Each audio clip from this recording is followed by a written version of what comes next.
Oh, okay. Okay, this is good. Now we're live. Okay. Okay, ladies and gentlemen. So today we're going to be discussing the particle filter and giving a somewhat informal introduction to it, but I'm going to drill down to some specifics and then relate them to structures in an actual model we'll be looking at. This model was sort of the reference model for our implementations of particle filtering with aggregate system dynamics models. And this model has a number of structures that you can directly copy and place into your models, and then either leave them unchanged because they're already formed, or adapt them to your particular model. Okay? So there's a lot of features of the model that I'll be presenting which will be adapted to yours. Okay, so what I'm going to do here is go and open up the presentation component, which will be the first element. Now this is taken from a presentation that I gave on work that was conducted by Tricia, Anahita, and later Aiden became involved in it as well as with co-lead Dr. Liu. Okay. So I'm not going to spend much time on the problem. I mean, one of the big uses for which we use simulation models is to anticipate what may be coming down the road based on the evidence that is available, and to serve as what-if tools to identify desirable policies, to look forward and say, if we put this policy into place or that one into place, what would the outcome be? And the particular context that motivated this work, and indeed the work of many, but not all of those of you in the room, concerns outbreak response. Tricia's work, for example, is different. It has much more having to do with sort of looking forward and understanding intervention response, but not with quite the week-to-week concerns of outbreaks. Okay, but there are many concerns about mobilization of health resources in the context of an outbreak. Whether it's pertussis, such as been well studied by Winchell, or whether it's chickenpox, studied by Rifat, or whether it's measles, focus of Li Xiaoyan's work. Infectious disease breaks are of great concern. And even for diseases like flu, which are nuisances for those in the room, for older people they can be deadly. So when we're dealing with outbreaks, often we can secure access to data on an ongoing basis. Sometimes this data is weekly, sometimes it's daily. The data that Tricia and Anahita worked with was daily for influenza data from Winnipeg. And that's really valuable for knowing where we may be at, but it provides little clarity on what lies forward. I remember being brought a question by someone from public health in Saskatoon Health Region in the middle of the flu pandemic of 2009, 2010. And they said, look, we've seen this rise and decrease to this point. It's been going down a bit, but we're not sure is there going to be a double rise? Is there going to be a second rise? So it'll be like a camel, all right? Is it going to go up again? And there's, from 1918, we actually know it did go up again. And so people are interested in understanding, well, what's likely to come down the road? Are we past the worst of it? Is the worst still to come? And if you're considering marshaling resources, these questions carry an extra level of gravity because you may need to have extra surge capacity available or what have you to handle the greater number of cases. And if you're trying to plan outbreak response interventions, these things have direct clarity. It might take a week to prepare the outbreak response intervention, and if the outbreak is almost over by then, you've missed your opportunity. And you only want to marshal those resources if you're pretty confident it's going to grow otherwise. So we're interested here, we were interested in this project in anticipating a trajectory of incident cases and emerging outbreak, and then also asking what if questions. What if we were put outbreak response intervention into place? What if we were to shut down schools? What if we were to have prophylactic treatments with antivirals? What if we were to suggest social distancing through advisories, etc.?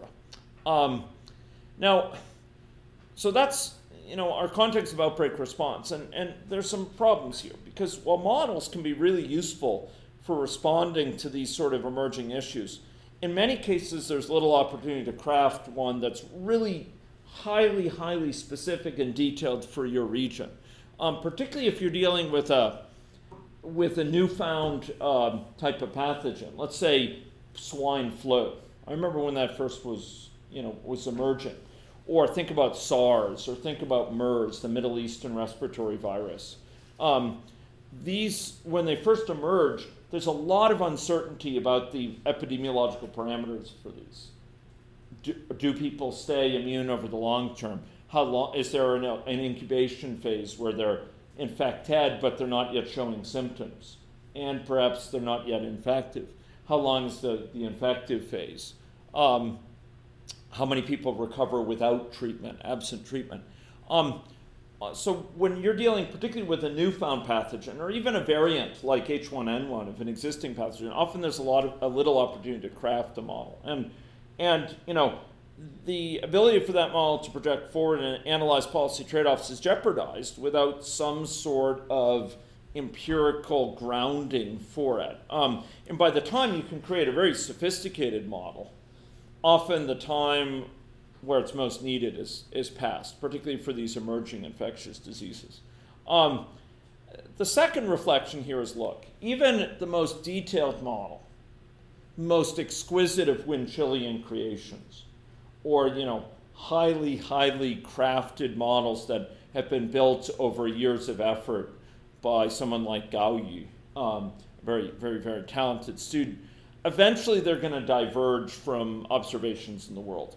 There's going to be some things in the model that are omitted, that are merely approximations, and there's going to be factors exogenous to the system you're monitoring, things from outside what you're modeling that are going to have a big impact potentially. Maybe it's policy changes or other features, changes in immigration. But also I'd like to highlight the fact that, ladies and gentlemen, we live in a world which is stochastic in significant factors. And it is unreasonable to expect that a model will exactly predict all the vagaries of stochastics, all the chance events that can happen. That someone happens to, who happens to work in a nursing home catches measles earlier and then brings it to the nursing home, and then it spreads among the nursing home patients and staff, and they bring it around town. There's a lot of stochastics, and even the best model, the most exquisitely crafted model to your context, a model we often have too little time to build anyway to respond in time, even that model is going to diverge because it can't anticipate all the vagaries of situations. So the vision here that we're pursuing in these slides, nay, even in this room, is to build models on a fairly quick basis, and then to use those models in an adaptive fashion. Adaptive in the sense that incoming data is coming in, and the model is going to, in a certain sense, learn from this data. Now, there's a qualification of what I mean by learn from it. And in the best situations, with techniques like particle MCMC, you can actually estimate parameter values at the same time as estimate what's going on right now. But the point is that the model stays informed of the observations and incorporates them in its understanding of where we're at right now. And maybe its understanding of what parameter values are. Okay? So the model is kept current with the latest evidence.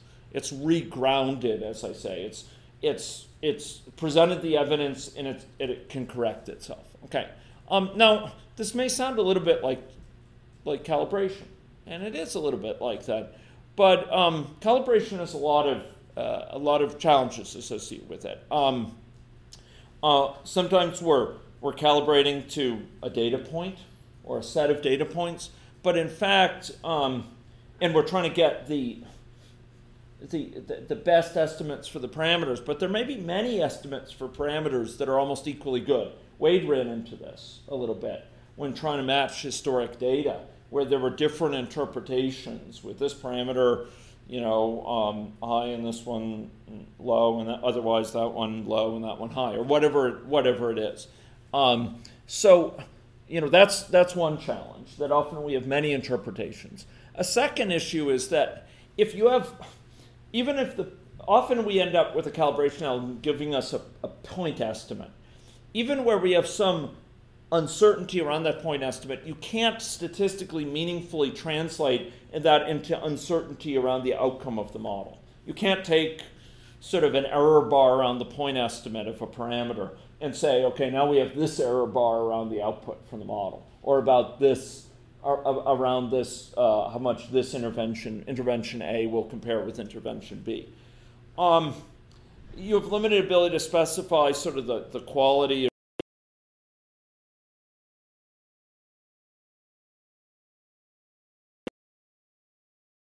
the, but you can't really specify that easily in calibration. And in most cases, you lack an explicit probabilistic model to measure it. And you're often, most critically, with calibration, at best, what you're getting out is parameter estimates. And then, as you run forward, as new data comes in, that model becomes increasingly outdated, obsolete, because it's getting more and more, in terms of its state, it's getting more and more off from the current situation. Maybe we had the very best parameter estimates that we had at that time, but running the model forward with it increasingly leads to a model that diverges from the external world. Now, one way to accomplish this regrounding, this kind of having a learning model in a way, is through the use of filtering methods. And there's two popular filtering methods that we've explored in our group. One of them, the Kalman filter, has been that Winchell has been using. And this one's actually recently common in the system dynamics literature, Kalman filtering.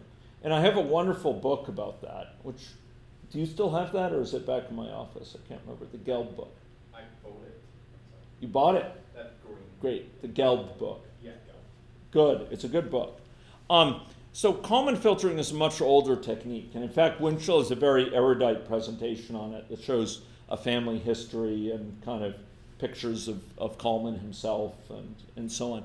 And Kalman filter provides point and covariance estimates for model state over time as new estimates come in. The problem is it has very strict assumptions about the error in the data, that it's assuming Gaussian noise in the data and Gaussian noise in the model. In other words, it assumes takes very strong assumptions about the nature of the model and the model error and the error in the measurements. And honestly, for our purposes, it's needlessly computational frugal. The Kalman filter is really great for situations like Chinyang has worked on with flying robots, like flying drones or these like mini helicopters which can stabilize, because it's extremely fast to perform. You can have data coming in many times a second, maybe hundreds of times a second, and you can perform Kalman filtering to get updated estimates of the current situation, the pose of the helicopter, or what have you. But for our purposes, where we might have data coming in once a day, or maybe once an hour from the ED, this is really needlessly computational frugal. So we're going to be talking about particle filtering. And particle filtering compares favorably to Kalman filtering along many, many different lines. I should also notice that the Kalman filter depends on models that can be linearized. And that rules out, ladies and gentlemen, among other things, agent-based models. Because you're not going to be able to take the Jacobian, take the derivative of a agent-based model in any sort of ready way. Okay, particle filtering is going to generalize Kalman filtering while keeping true to many of its foremost benefits. It allows us to sample from. Really, this should say sample from posterior distribution over states at a certain point in time. And you can get some evolving parameters, although to really do good parameter estimates, you need particle MCMC. Secondly, it has very flexible distributional assumptions. We specify a likelihood function. What's the likelihood that a model in this state, a dynamic model with this hypothesis about what's going on in the population right now, what's the likelihood that it would produce this data that we observe? Okay. Thirdly, it has no differentiability or linearization assumes, and the computations needed for it are readily supported within the time frame needed, but it's a much better balance. Now, this is something I think Winchell, this is a slide, this is an element from Winchell's presentation back in the day. So basically what's going to be happening here is that we have a model, which we know is fallible, a dynamic model. Now, unfortunately, Tang Jin is new. She hasn't seen dynamic models yet. She's, as of yet, has not been exposed to the glory of dynamic models, okay? But I think Wade will give her a glimpse of them, okay? So I'm going to have to apologize to Tang Jin because I'm not going to be able to unpack this all. But these dynamic models are models that depict hypothesized dynamics of an external situation. At any one time, you could think about what they're representing as a hypothesis about what's going on in the world right now, at least for many uses. Now, basically, that's the model's prediction about what's going on. And as we run it forward, it's going to say, well, you know, and you know, September 30th, there's going to be this number of people infected with measles, something like that. Okay.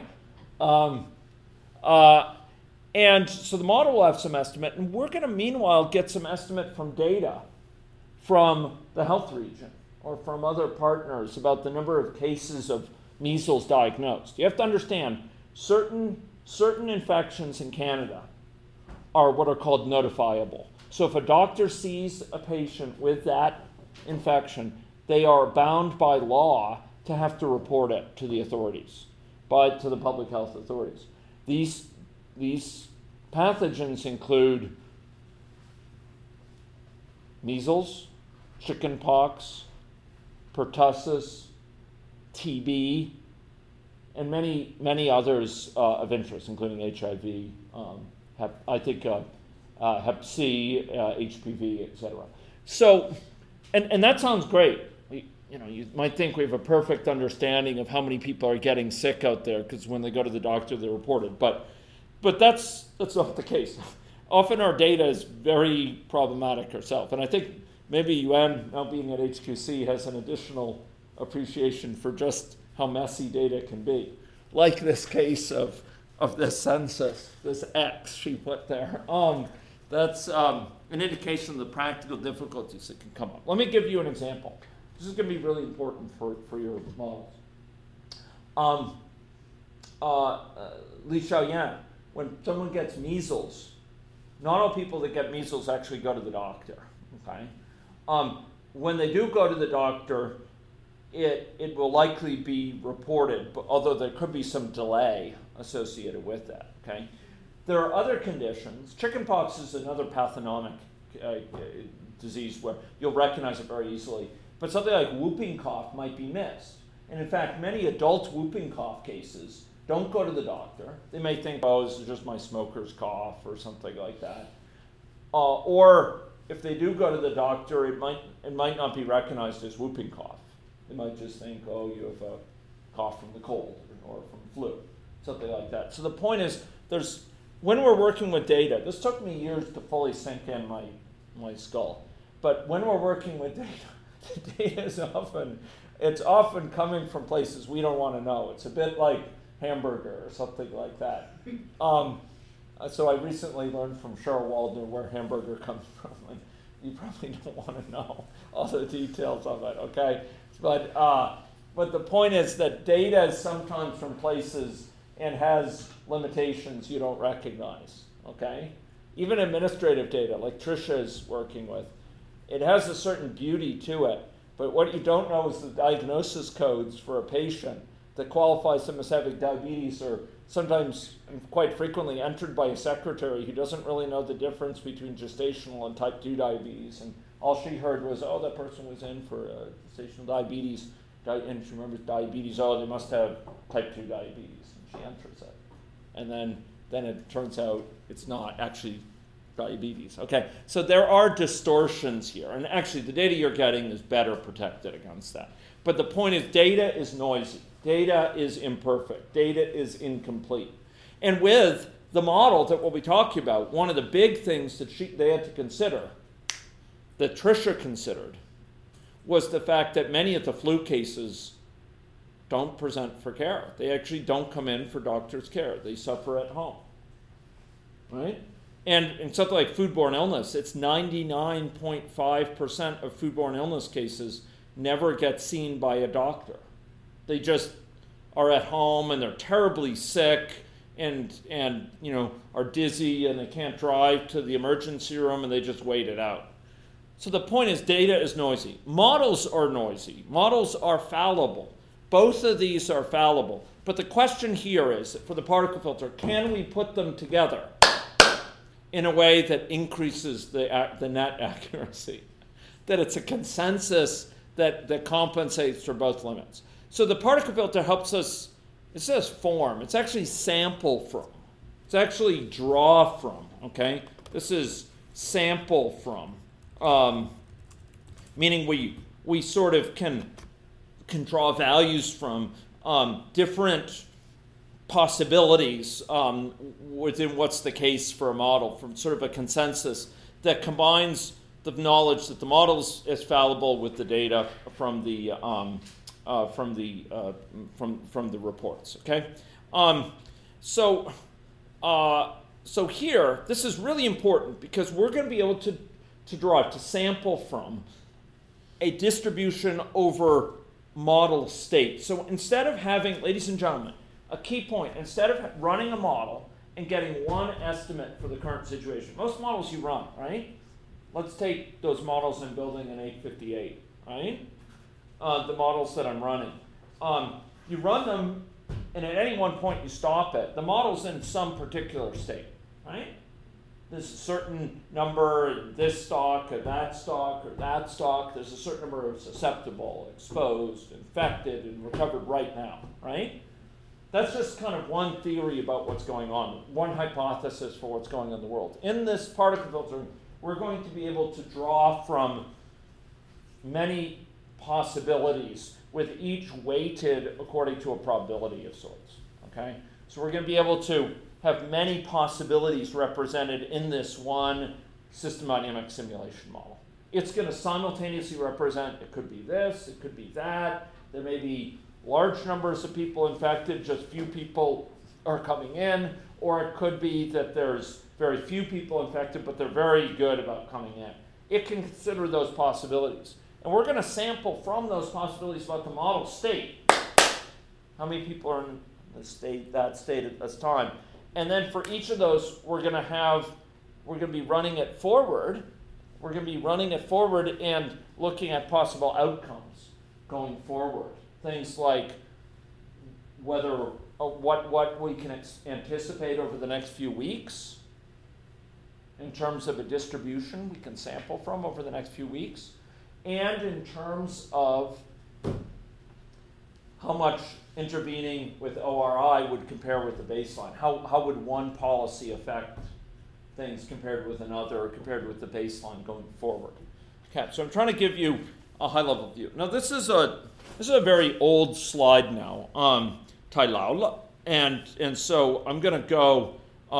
This is kind of gives a better sense of it. Okay, so ladies and gentlemen, we're going to have data coming in over time. This is weeks. This is from the fine work of Tricia and Anahita and Aiden. We have data coming in weekly during this period, okay?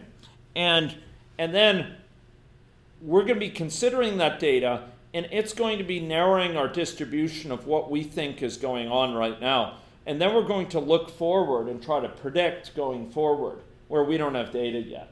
So these red dots, these are the actual counts that are reported on a weekly basis. And going forward, we don't have these. There are red dots that represent what will be the case. But the model is going to predict going forward what's going to be the case here. It's going to predict how many people are likely to be ill here. This is count of reports.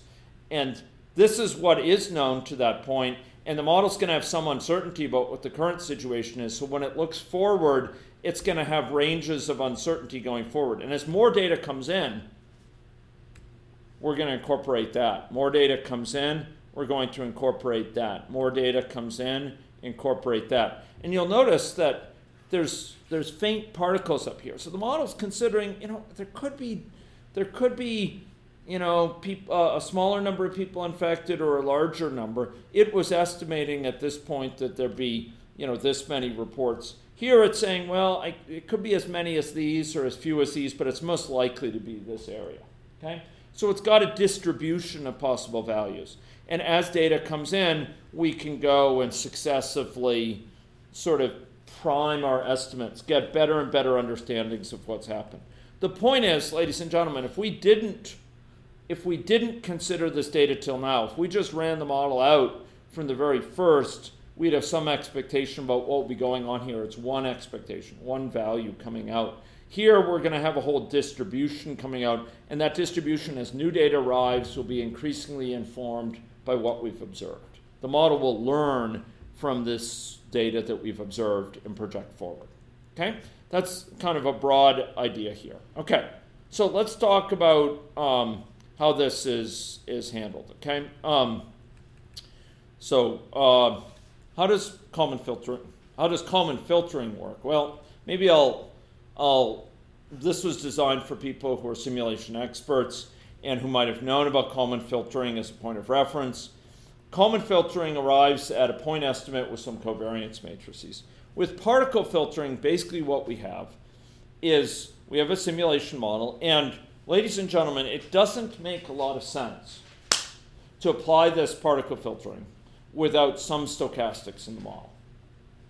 If you apply it without stochastics, all the particles will have exactly the same hypothesis about the world, and it's not going to be interesting. You're going to gain no benefit. So that simulation model, be it of measles, be it of chickenpox, be it of pertussis, be it of hospital arrivals, be it of diabetes, has to include some stochastics. And ladies and gentlemen, I will work with you to incorporate those stochastics. These could be stochastics involving a parameter, like likelihood of presentation for care. It could be stochastics associated with transitions. It could be stochastics associated with changes in treatment. But we need some stochastics in your models, point one. So you may get from Kurt a Krugerian model of excellence, but if it doesn't have stochastics, which it won't initially, we're going to have to work to incorporate them, okay? If that model doesn't have stochastics in it, we'll need to invent them. And actually, I say that more jokingly than I should. There's good reasons that we could incorporate stochastics, and we'll think hard about what elements are stochastics. Tricia, I already sent you some comments about what elements I think are stochastic, and I would work with you for this. Okay, now, what's going to happen is, this is key for understanding it at a practical level. This model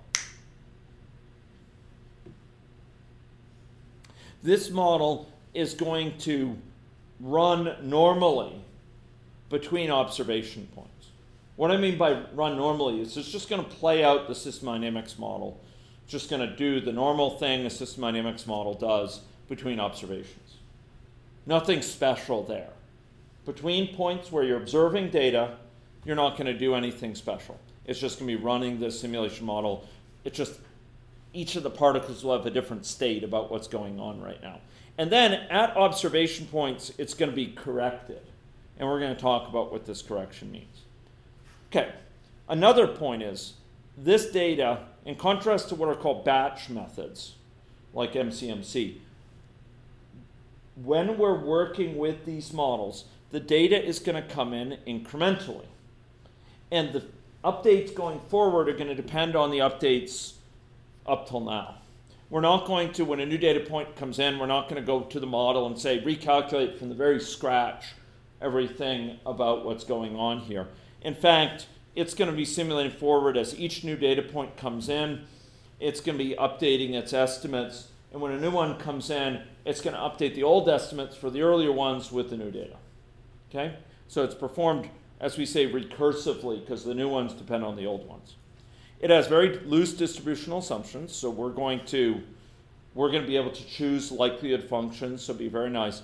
And it's going to sample, ladies and gentlemen, from the distribution of trajectories. Basically, we're going to have particles that represent different hypotheses about what's going on.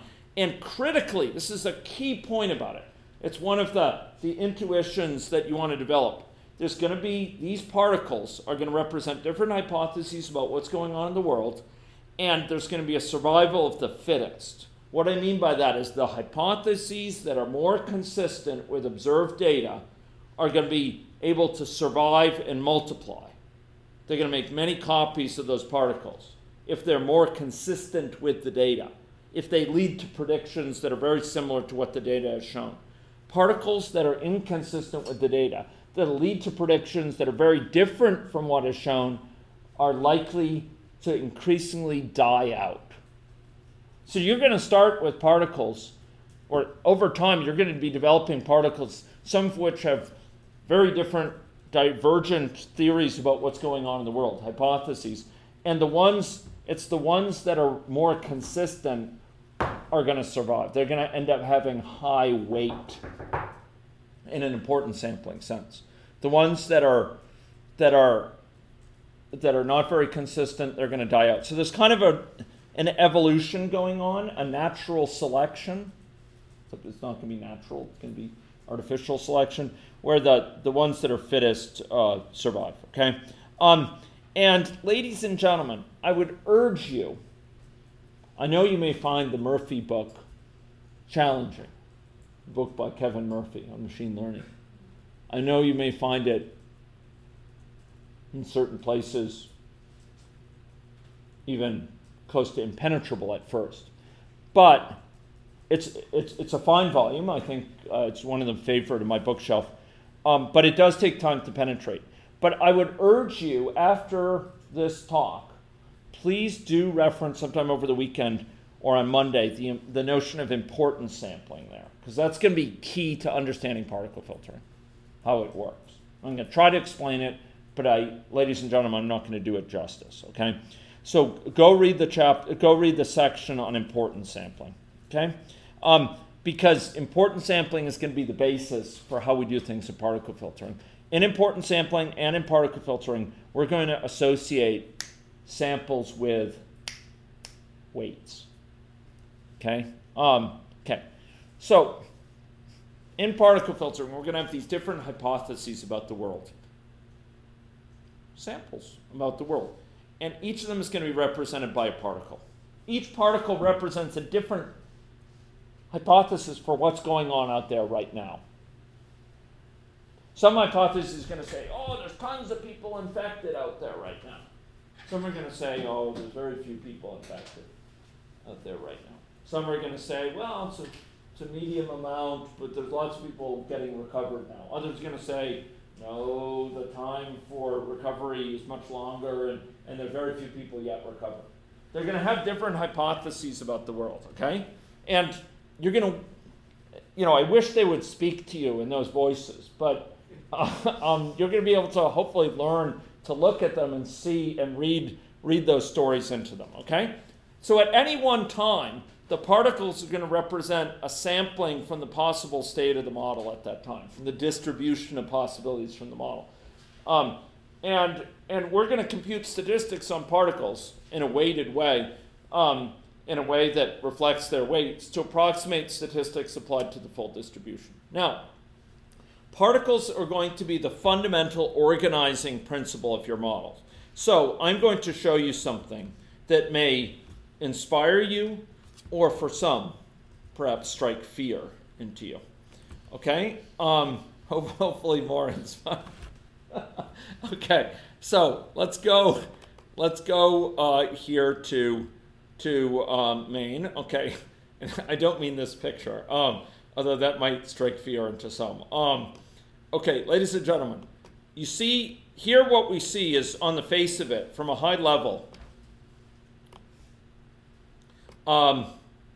what we see is something which has 4 stalks, This is a stock and flow diagram in system dynamics, right? Peng Jian is not yet exposed to this. She's yet innocent of this, but next year maybe she'll see it. She takes my class. Here's susceptible people, exposed, infected, and recovered, and here are flows between them. However, as they say, Huli de Wei Ba. You see the little things here in these square brackets. Those brackets are there because this is not just any ordinary stock. It's arrayed. It's subscripted. They're a version of you could think of this model as consisting of layers going into the computer, with each layer being for one particle. Okay? So you'll notice this one is subscripted by particle, and there's going to be something like 10,000 particles at a time.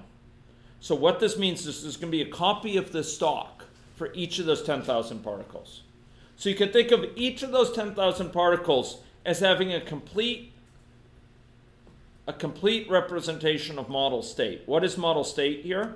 Well, it's these 4 stocks plus this stock here, which has to do with an evolving parameter.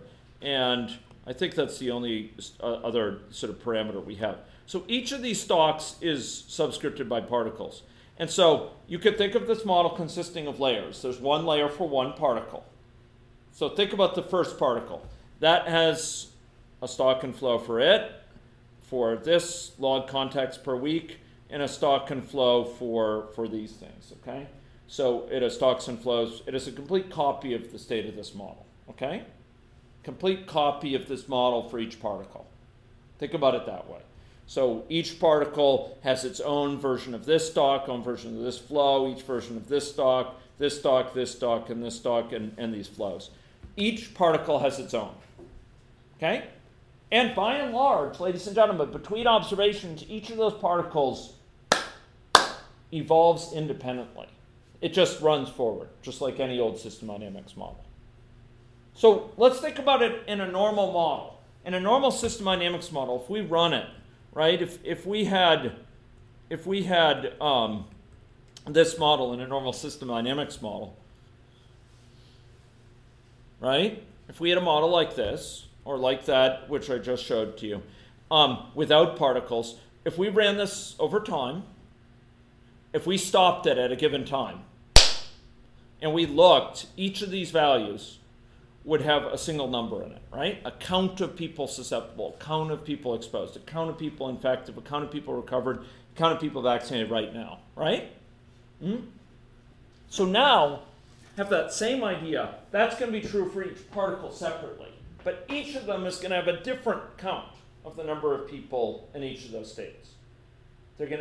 Each is going to represent a hypothesis about the world that's different. So some are going to say there's lots of people over here and few people here, here, and here, and here. Almost everyone is here. Others will say, no, there's fewer people here, but lots here, but very few here, and very few here. Each of the particles is going to have this model. And between observations, it's running each of those independently. Each of these is going to be run independently over time as its own little theory about the world, about the state of the world evolves. Okay? So it has a hypothesis about what it is right now, and we're going to run it forward to the next observation point. And it's saying, oh, okay, there's a bunch of susceptibles, but there's a few infectives, so a bunch of infections are occurring. It's as if that particle lives in its own world for that process. It's just running forward, right? Does that make sense? Just running forward between observations. So if we did this in a normal model and we pressed run in AnyLogic, it would run this forward, and we could play it out. And each particle is going to be like that between the observations. They run independently of each other between observations, okay? Oh, okay. And I'm going to go back to the model here. There. But each of these secretly is going to be arrayed by particles. So there's going to be, so again, you can think of this in layers. There's a layer for the top particle, and that's going to consist of all these things, and it's going to run out. There's a layer for the next particle down, and it's going to be running independently. The next layer down, it's going to be running independently until the next observation point. Okay? That's between observations. Questions so far? I'm going to be explaining this more. Can I say if I define a particle is kind of one run of the model with a set of value, right? That's correct. And if a different particle is just that the model inputs change to different values, they might the most value might from the distribution draw or some kind. Well, okay, so it's actually one run of the model with a set of values in the model inputs, and then another particle is another run of the model with a different values of model inputs. I wish I could say yes, because you're onto a key idea, and that's a very important idea. The answer, unfortunately, is with particle filtering,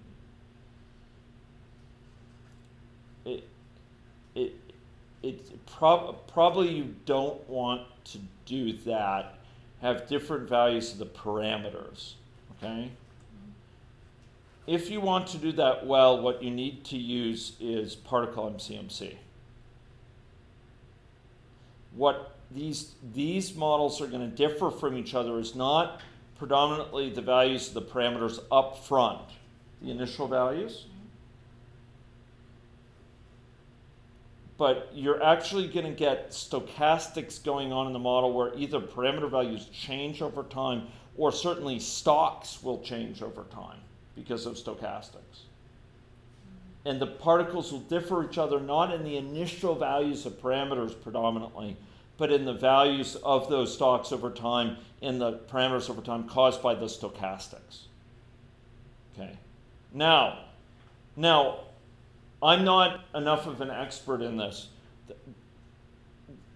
To get a full answer on this, you need to talk with the Empress, who is Liu Jushin, because she groks that component. But I think you have to be cautious about just using particle filtering to start it out from a distribution of parameter values.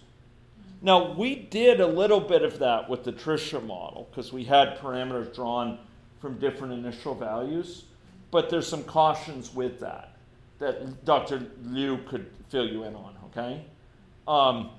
But a lot of what we're dealing with this is differences caused by stochastic evolution of parameters or stochastic evolution of the model. So in other words, like the flows will be stochastic. Yeah. Say, for instance, for the susceptible stock, as an example, you need to give it an initial value, right, for the model to run. And for the initial value, is the initial value differ across those particles? So I mean the first run before right. Yeah, so the start of the run. Yeah. So the very start of things, yeah, time. The very start of the thing. I know so it's very easy to do that. I believe. So I don't want to give an authoritative answer. We've done it before with Dr. Liu, but I think there's certain. So I think the answer is you can do it for stock initial values, but not for you don't want to do it for certain parameter values, something along those lines. Okay. But I think we want to talk with her about this, okay? Because she has a subtle understanding of this that I'm not representing well, and it's also been a bit of time. But particle MCMC will handle all of that. Okay, which is a stronger technique yet that we'll be exploring. Okay. But for particle filtering, you have to be a bit cautious about making parameter values different. But I think the values of stocks initially can be different. We did quite a bit of that, yeah.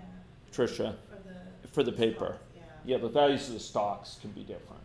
So some might posit, there's a lot of people still recovered from the last, from the last H1N1 epidemic. Well, others say, no, most people, very, very few people are recovered, mostly up here. Okay, so good question. Okay, maybe I'll explain a little bit more and then I'll ask a question again about people's interest. Okay, so each particle is associated with a complete copy of model state. If your model contains stocks, each particle is going to have a complete model associated with it. Complete a value of this stock, this stock, this stock, this stock, and this stock. If the parameters are evolving over time, for example, in the Lorentzian model, okay, there was a parameter representing what fraction of people who get infected actually go to the doctor, because that might change over the course of an outbreak as they hear it's more serious and so on. So that was evolving over time, and that was an aspect of model state. And you'll notice in the model I showed you there, the model that's the subject of our first paper. On the subject. What am I doing? This model. I'm just gonna bring this over. Jiggity phone. Okay. Here this was log contacts per week. That was a parameter that was evolving over time. So that's an aspect of model state. Any stocks are aspects of model state, ladies and gentlemen. Okay? And each particle is a complete copy. So in this case, in this model, it has 5 numbers associated with it. Susceptible, exposed, infected, recovered, and vaccinated. Okay? For this one shown here. Each particle has this. And then it also has a normalized weight. Meaning it has a weight associated with it. And the weight is going to be a weight from importance sampling. Meaning it kind of represents how well represented is this particle in the set of all particles when we consider their appropriate counts. Okay, I'll come back to this notion of a weight. But the bigger the weight is, sort of the more that particle is represented.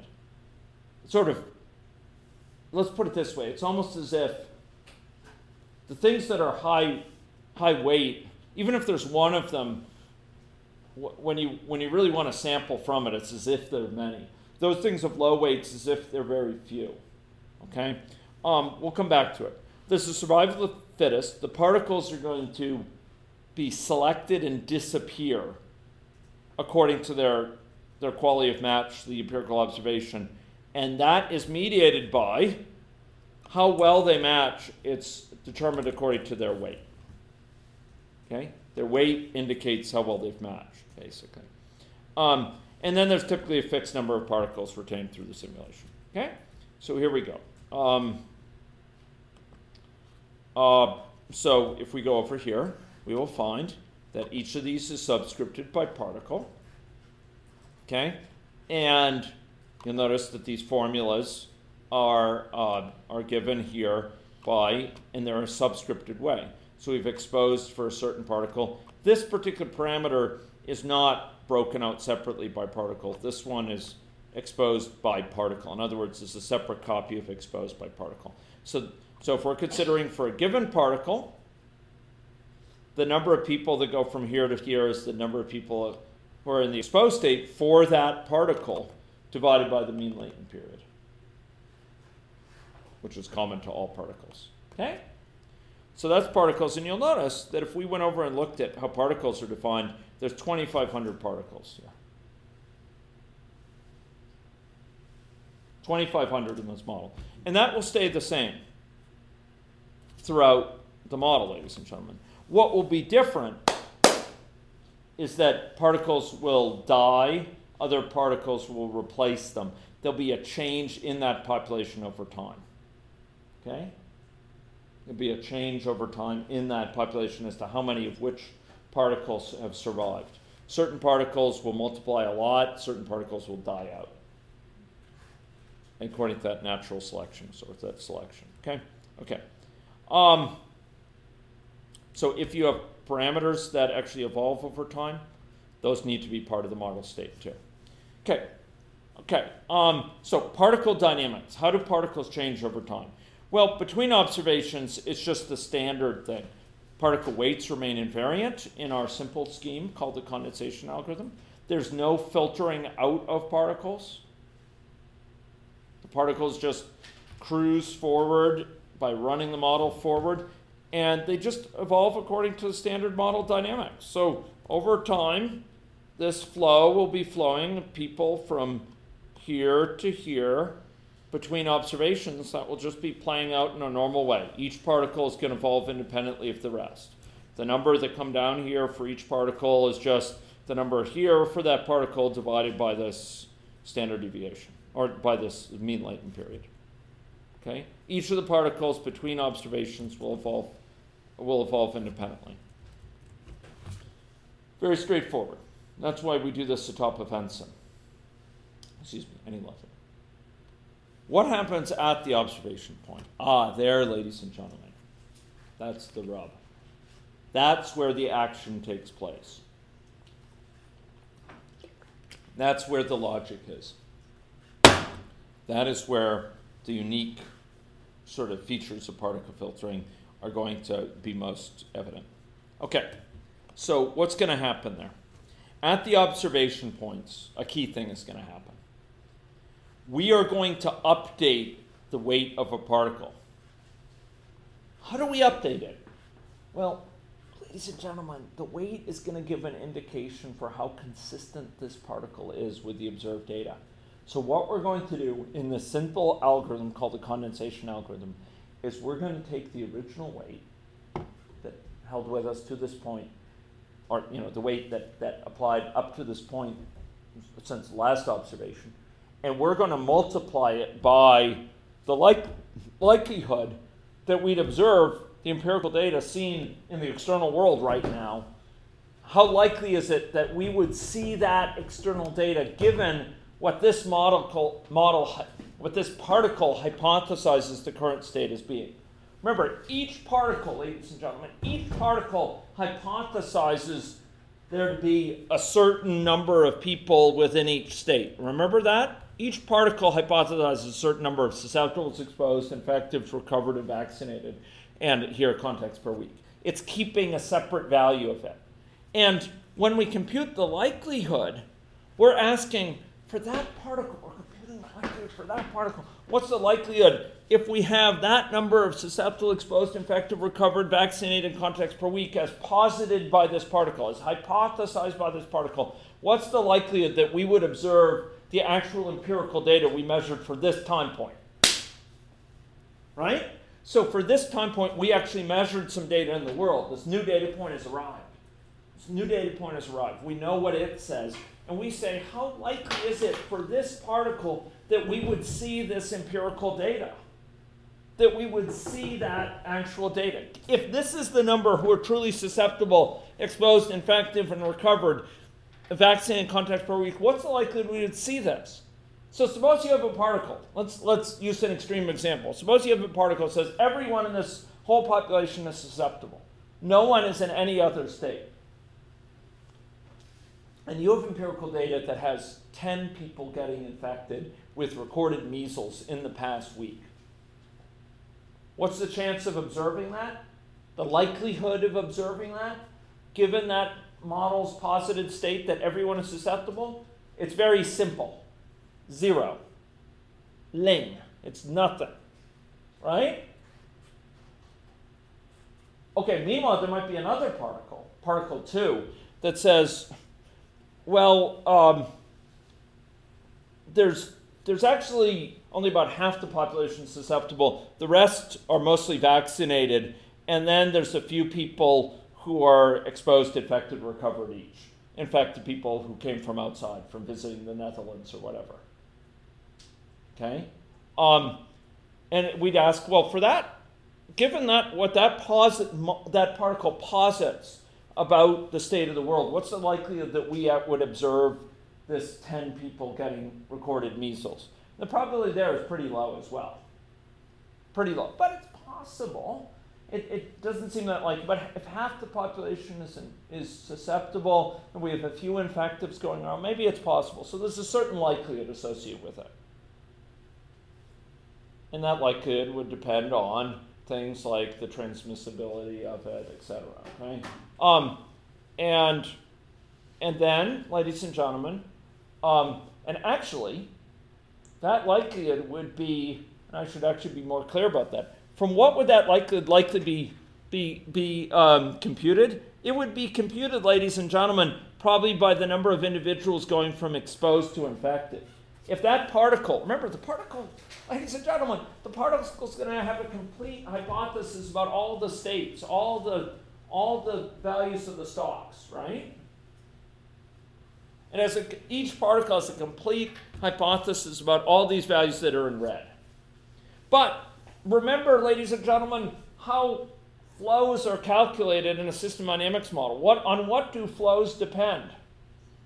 On the values of the stocks. So if you have a complete hypothesis about all these things in red, you'll have a hypothesis about the value of this flow that implies from that. It's implied. It's just number here divided by mean latent time. So actually, each particle has a hypothesis for this flow, too. We don't have to store it. We store the value of the state that it thinks it is, but it has a hypothesis for that flow. And we will ask, okay, for this particle, it says 0 people are going from susceptible to infective. The value of the flow is 0. What's the likelihood of observing 10 people in the world getting measles if actually 0 people are going from here to here? And the answer is it's pretty darn small. Maybe there's a lot of misclassification going on, but it's extremely small. What if there's a lot of people here, and just a few here? What's the value of this flow then? Well, it's easy to compute. It's just implied by those stocks based on the standard equations of our model. It's computed by this. So we have a certain rate of flow there, and we say, what's the likelihood we would observe with that rate of flow? Maybe it's 5 people per day that are expected to be infected by the value of this flow. The value of this flow is 5 per day. If we said that, what's the likelihood we'd have actually 10 observed values? It's possible there's some sort of misclassification. How if another particle posited 20 people going from here to here, and we say we actually observed 10? Now that's starting to sound more plausible, although it's an awful low representation. So that particle would get a higher weight than those earlier two, because it's more consistent with the evidence. Maybe another particle would posit 12 people going from here to here. That particle will get a higher weight yet. Wow, that's positing something that's pretty consistent with the evidence.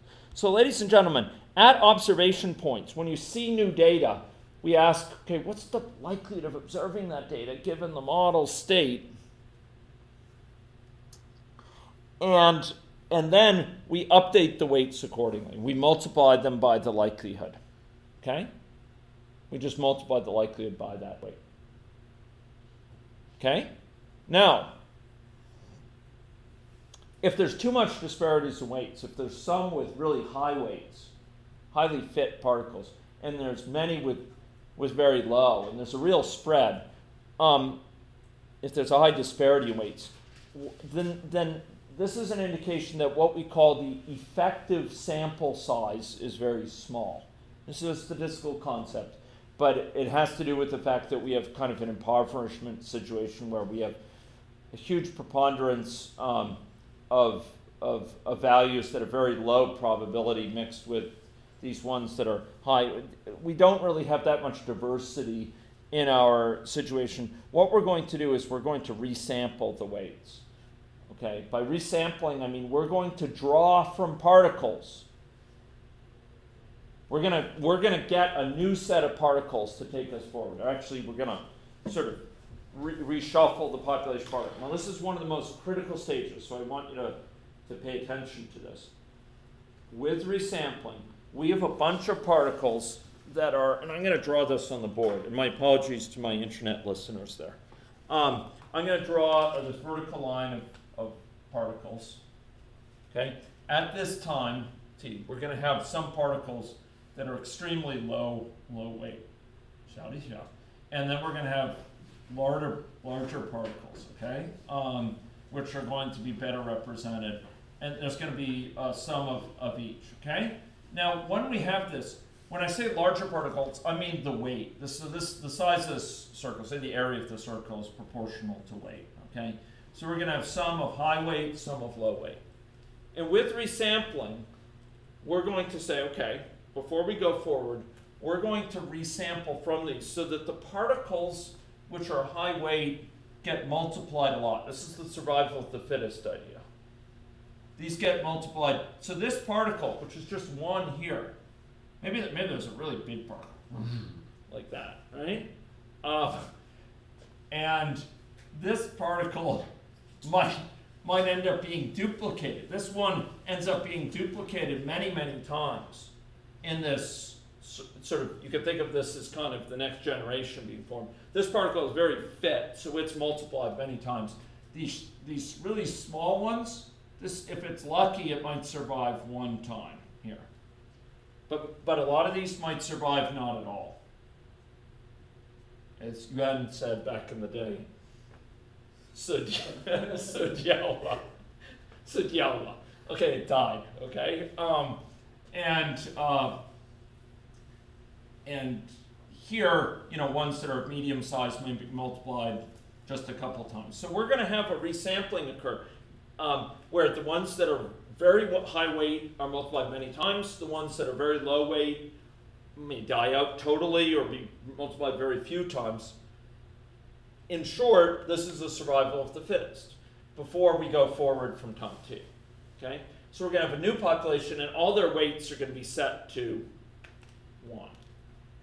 And because we have multiplied these high weight particles many times, now we have many representations of different particles that will evolve, ladies and gentlemen, because of stochastics independently from now on. They'll each evolve according to stochastics in different trajectories. Right now, when we multiplied them, they're all starting with that same state at time t, because they're all copies of this big original particle. They're all going to copy its state, still at time t. We're just resampling to have this at time t, this copy of the state. And then all their weights are set to 1. And because we have many copies of this big one, if we just had the big one go forward, it would only, you know, it would undergo stochastics, but it's going to go one way or the other according to those stochastics at each point. But since we have many copies of it, each of those will go a different way. So we're going to have that sort of hypothesis now be represented, very well represented here in terms of the samples. And it's going to, in each of those, will evolve in different directions. So it'll become less impoverished.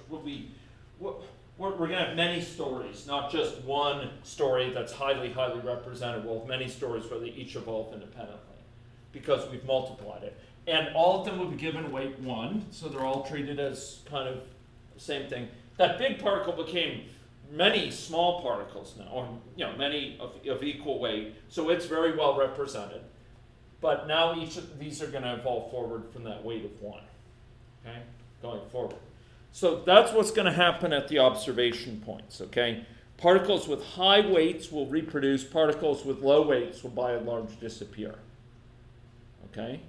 Is there any threshold weight, like if it was will be more than that weight, then it will be splitter, and if it is lesser than that weight? No, there's no threshold. We're drawing, what's going on here is a beautiful thing, and it's rooted in importance sampling. Importance sampling, okay? And I'm just going to go here. So the idea here is that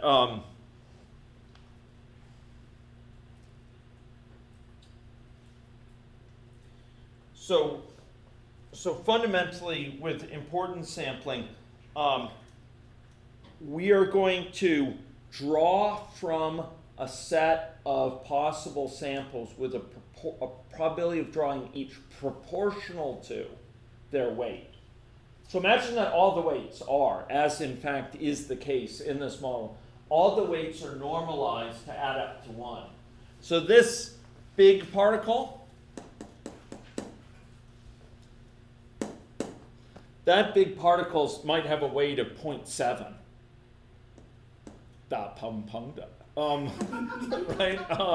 And this one has a very small weight, maybe 0.01, 0.02. Maybe this is 0.1. So the point is each of these has a weight and they sum up to 1. And we're going to be drawing from these, where each draw is going to grab a particle with a probability according to its weight. It's going to draw one of these according to weight. Now, the idea here is the idea from importance sampling, okay? And I don't want to go into this in too much detail, but the idea here, ladies and gentlemen, well, look, you could appreciate this from a practical perspective, those from computational backgrounds. Suppose that you want to draw from a distribution. Maybe it's a distribution that is quite complex. Okay, maybe it's a distribution that all you know is empirically. There's not even, you can't write it down as like a probability distribution, like in terms of a normal or a Bible or a beta distribution, a gamma. You can't write it down that way. It's a very custom distribution. Suppose you want to draw from this. I'll come back to that point. This is a deep thing there. Oh, it's beautiful. Suppose you want to draw from this distribution, okay? How are you going to do that? Well, there's ways to do that computationally with a CDF, a cumulative distribution function. But one way to do it that's actually surprisingly simple is if you know a distribution, and there's some limits on what I'm saying, but I'm trying to give you the essential idea. If you know a distribution that is the same sort of range in terms of x, maybe it's a uniform distribution. Maybe this one you want to draw from goes to 0 here, goes to 0 here, and you imagine all you can draw from is a uniform distribution. You just have a number, a random number generator that lets you generate pseudo-random numbers from between 0 and 1, or between some lower bound and some upper bound. I would tell you that you can actually nicely draw values. If you can give me a uniform distribution, I can give you samples. If you can give me a random number generated from a uniform distribution, in other words, it allows me to sample from a uniform distribution, I would claim if you can tell me sort of describe this probability distribution function you actually want to sample from, I can actually find a way that I can sample from this underlying one you want to sample on using just the uniform distribution. How do you do it? Well, ladies and gentlemen, what you do is you can sample from the uniform distribution, right? I'm going to sample from here.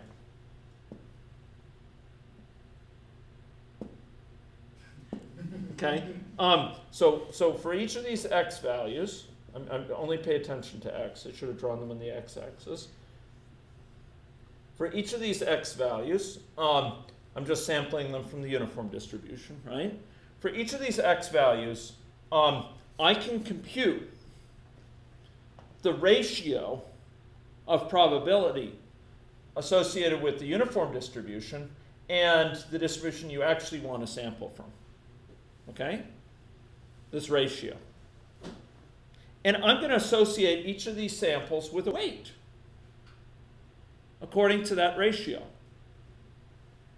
It's going to have a weight according to the ratio. So if the distribution I really want to sample from, called P of x, is bigger, it's higher than the distribution, if for this x value that I drew, so I draw from the proposal distribution, I draw from the uniform, and I get a value x.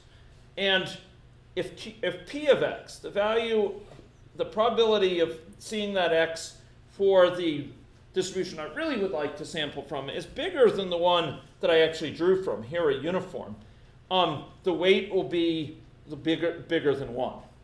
I'm giving a weight proportional to this, okay? If, on the other hand, the uniform distribution associates the value for that x with a value if the probability for the uniform distribution is much higher than that from the one I really want to sample from, the weight is going to be very small. For this one, we're going to have P of x is way down here, and Q of x is way up here. And so P of x divided by Q of x is going to be very, very small. So this is going to be associated with a little weight. This one will be, if I draw from here, this will be associated with a big weight. This one will be associated with a little weight. This one will be associated with a medium-sized weight because this has a value for the uniform, which is is maybe twice the value for the value, so it might have a weight of 0.5. Do you see that? So I'll associate a weight with each of these. And then I normalize those weights. I make them all add up to 1. I just divide each weight by the sum of all the other weights to get a normalized weight. And then, ladies and gentlemen, to actually sample from this guy here, to sample from the one I want to sample from, I just draw from these samples with a probability of each according to its weight. So the ones that are more likely to occur and the one I want to sample from will be occurring more frequently because there'll be higher weights, and so I'll be drawing them more. And the ones that are associated with small weights are from areas that, for the one I really want to draw from, are very low probability, so I won't get them as much. When I say I want to sample according to the weights, what I'm saying is, given these samples now, with each having a weight, I'm going to draw from them, and the probability of getting any one of those samples will just be proportional to its weight. So if one is a weight of 0.01, I'm going to have only a 1% chance of getting that one. If another one has a weight of 0.33, I'll have about a third of a chance of getting that one, and drawing from these. And I would say going through this two-step process, drawing first from the uniform distribution, associating them with weight, getting weights, and then now drawing from these weighted particles with a probability according to weights, the net result ends up, and it's beautiful, sampling from this distribution. Because the ones that are more likely to occur, according to the distribution I really want to sample from, this nice sort of smoothed distribution, those ones will be occurring much more frequently, because that's where this is bigger than the uniform.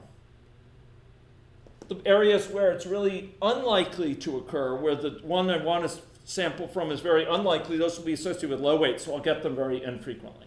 So it's not a proof, but that's the basic idea, that if I go through this and associate weights with things, by sampling from these weights, I'm actually sampling from the true distribution.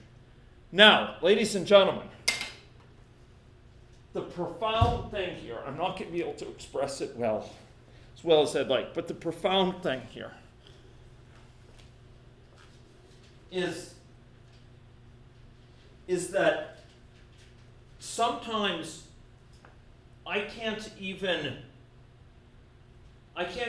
characterize the shape of this distribution.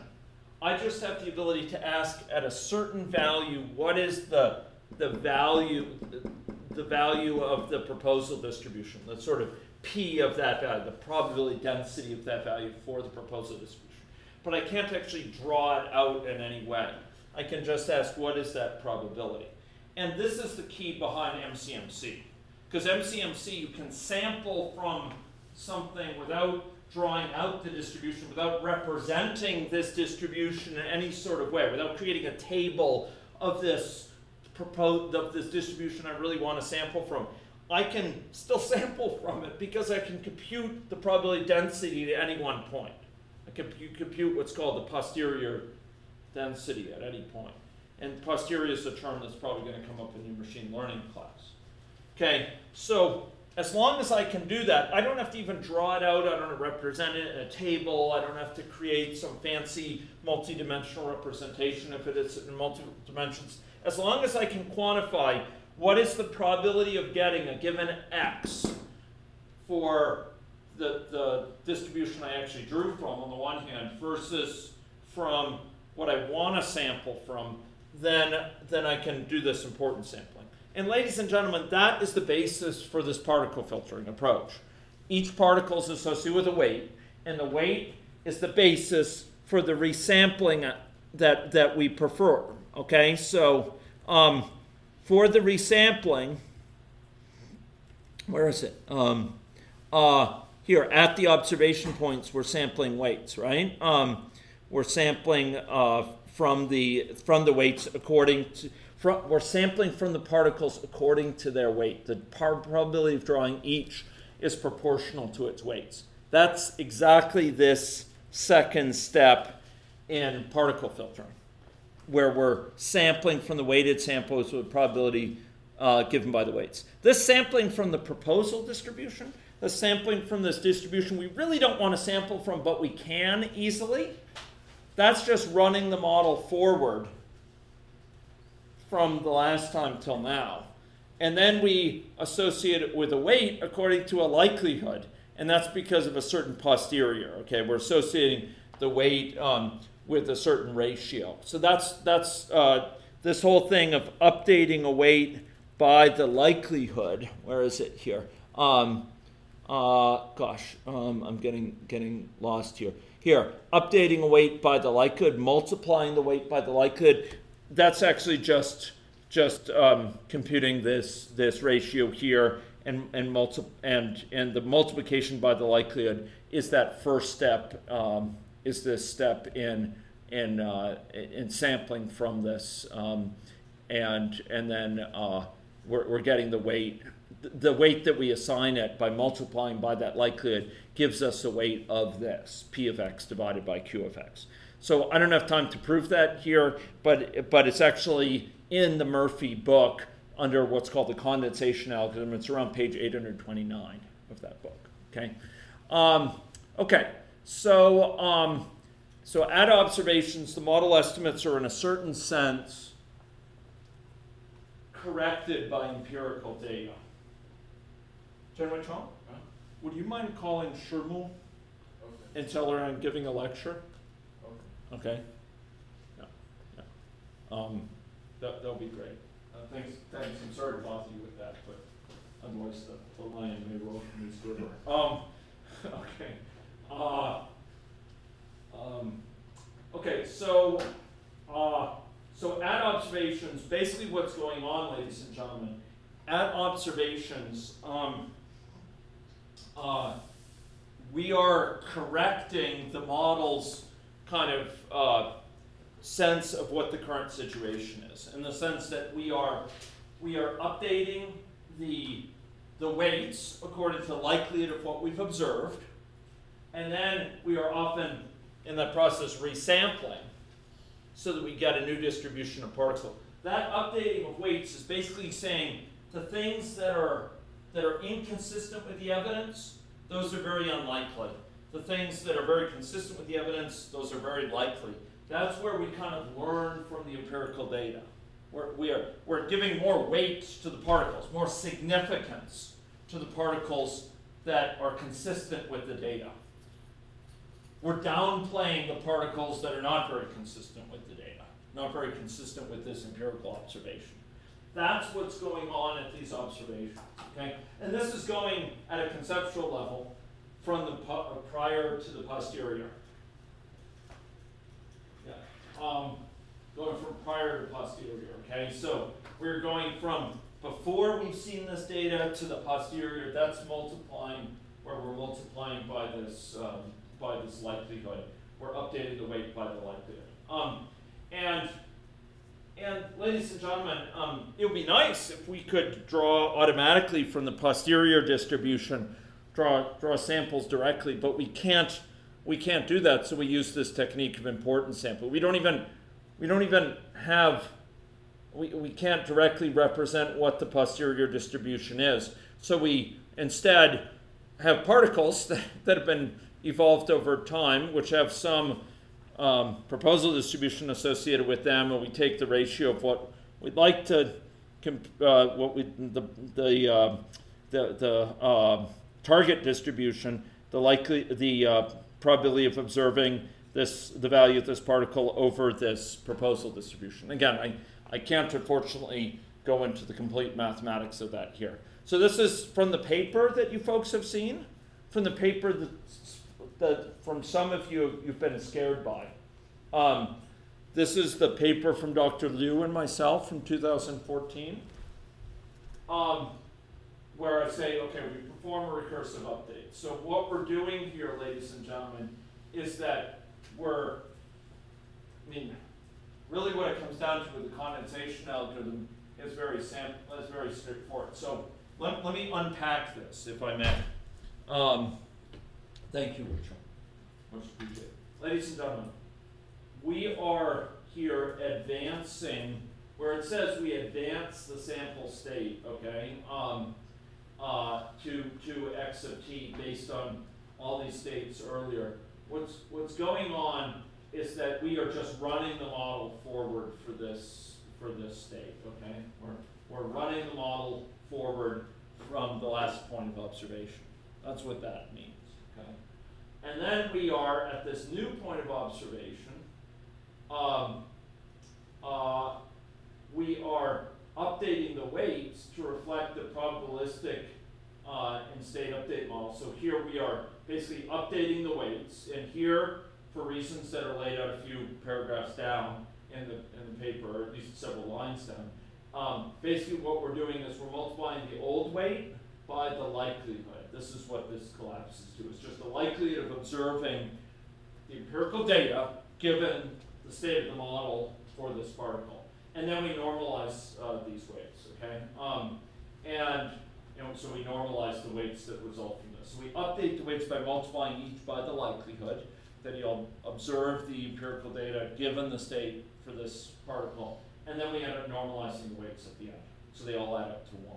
That's what I mean by normalize. We make them all add up to 1. Okay? And if the effective sample size is too small, if the variance weights are too high, and there's a nice little formula in the model, we basically resample. We do this process here, where we basically resample from here and set all the weights to 1. That's what it says, to 1 over n. So they sum up to 1. Okay? They're all equal. And that's how it plays out in the new model. So when a new data point comes in, we update the weights associated with each particle to reflect how well that particle matches the empirical data. And the condensation algorithm just leads to multiplying the likelihood function by this. And if you look at this paper, this is whence that came here. Another fact worth noting is the formula for updating weights based on a new measurement can be simplified to this. This, ladies and gentlemen, you may recognize this. One recognizes the lion by his claw. This, ladies and gentlemen, is what? So x of t for particle I, that's what this is. Particle I, the current state of the model for particle I. This is a probability, this is, well, I won't tell you what this is, you'll tell me.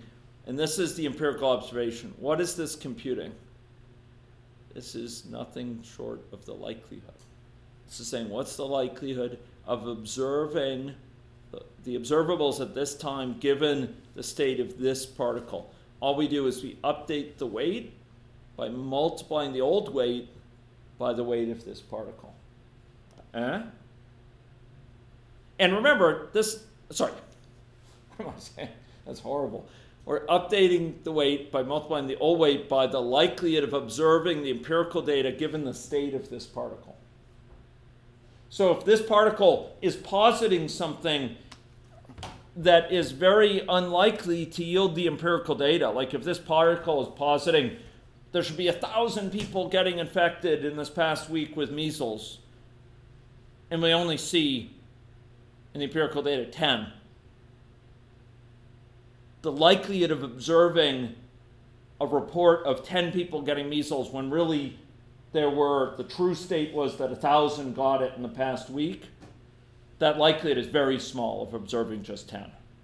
And so this likelihood, ladies and gentlemen, this likelihood will be very small in that case.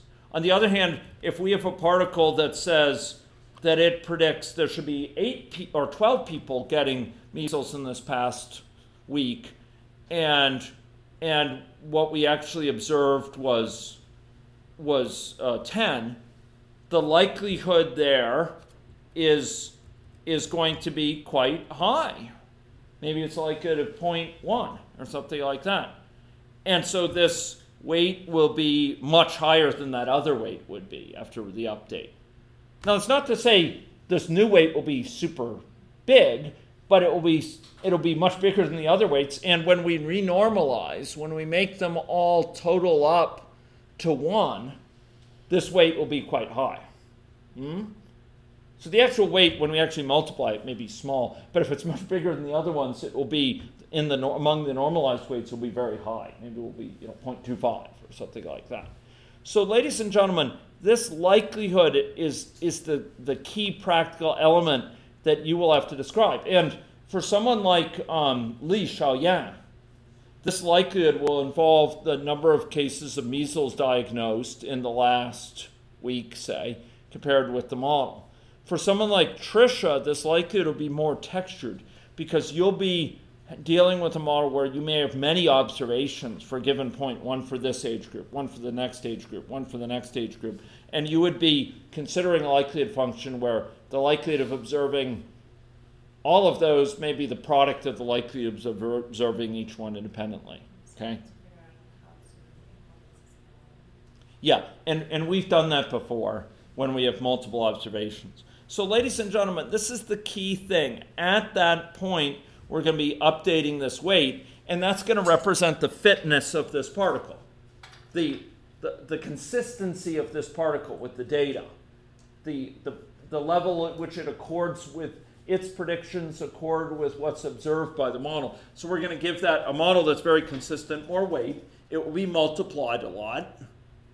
It will become more, reflecting the big weight. It'll have a big role. We're giving it more significance, and it's going to be represented in the set of all particles. And then those particles going forward, ladies and gentlemen, are going to have that hypothesis as represented by that particle really well represented. It's going to start to become a dominant hypothesis. Oh yeah, there must be very few people in the hospital beds at this time, or there must be many people who are out there in the exposed state right now. Ladies and gentlemen, in this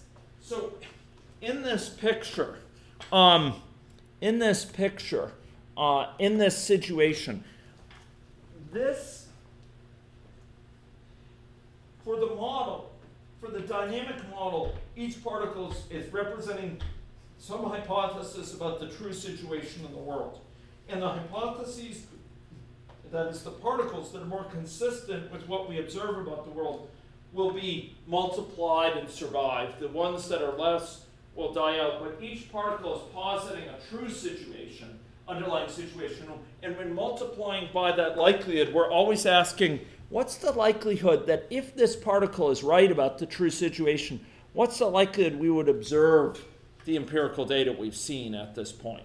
So if this model is saying this thing about the true number of people out there who are currently susceptible and infected, exposed, and that follows through, by extension, to the number of people that should be getting infected in the past week, how consistent is that with the empirical evidence? So if the model's really right about that being the true situation, what's the likelihood we would have observed this in the past week? Does that make sense to people? That is what this particle filtering is capturing. That's the essence of particle filtering. That's the essence of it. It boils down to something that's fairly straightforward but beautiful. We're having a survival of the fittest in hypotheses about what's going on in the world. And over time, as the model runs, what's going on in the model is evolving according to the stochastics. And new data comes in, and it's saying, okay, this particle is off, this one's really off, this one's close, it seems more consistent, this one's more consistent, that one seems really spot on, this one is less consistent, and the ones that are very consistent are going to be the ones that go forward. So over time, the model is learning from observations. So ladies and gentlemen, the beauty of it is this model can have problems with it, notable problems. It could really be off in some representations. But as long as the stochastics in the model are allowing some emergence of alternative hypotheses, the model can observe what's seen and develop kind of a new understanding. Okay, this is where we're at right now. Maybe most of the particles thought we should have seen quite a big rise in number of infections right now, but we're not seeing that. And so there's going to be the particles that survive are going to be the ones that are saying, okay, look, the model, maybe all those other particles thought that, but really the data is consistent with a hypothesis that posits a low number of infective individuals in the population right now. So it learns over time what's consistent. And what this means is you can have a model that's systematically off in some regards, but as long as the stochastics are such that it can have a diversity of particles, it can be kept consistent with the data by being constantly regrounded, constantly having its set of particles sort of be made consistent with the data. Now that's very significant because, ladies and gentlemen, what's the benefit of that? Why do we want to do that, to have this model code that's corrected? Isn't it broken? No, because it might still be accurate to look forward for a couple days or a couple, a week or two, maybe a week. It might be good enough to look forward. Maybe it has some distortions that over time would make it less accurate. Over the course of several weeks would make it diverge from what we see in the world. But because we're constantly regrounding it, maybe it will be pretty good. It'll still capture enough of the regularities to capture the situation in 24 hours, in 48 hours. But over time, as you run it out, as you run forward these particles, because remember, there's this picture here. So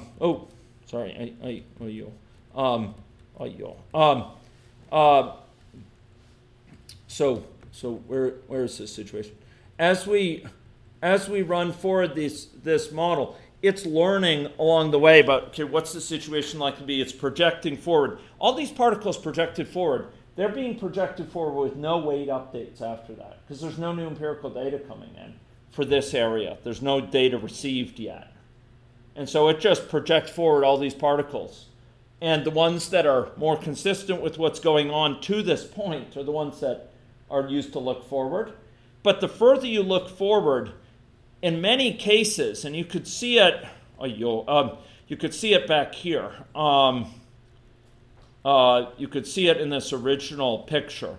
You could see, in some cases, the more you run forward, the more it spreads out, because it's growing more and more uncertain about, what is going to happen that far out. But each time new data comes in, it's brought back and becomes uncertain again. Each time new data comes in, it's brought back. It thinks there's a large number of people going to be infected, then brought back by the new data that comes in. And so it keeps on being corrected. This is an example of a model that's horribly off. We deliberately did this with a model that was terrible. It was really problematic. But looking forward from this point, it actually may not be terribly far off. Yes, it has to be corrected, but looking forward, it's not horribly off. It captures a lot of the regularities. Now, this model back here was a much more refined model, and it kind of learned along the way. So in this model that I'm showing here, it was learning about parameter values that were evolving too. This was actually the Trisha, Anahita, Iden, and several others involved model as well. So for this region, we're just running those particles forward with no correction. There's no observations going on. They're just running independently, as they do between observations, but there's no observations left. Okay, no observations still to ground them. Okay, so I've sort of helped hopefully ground you in some of the basics of this. Now, for the likelihood functions, what we've used are two primary likelihood functions. Two primary ones. And these are not the only ones out there, but they're two that are well represented. Ladies and gentlemen, one is what's called a binomial, one what's called a negative binomial.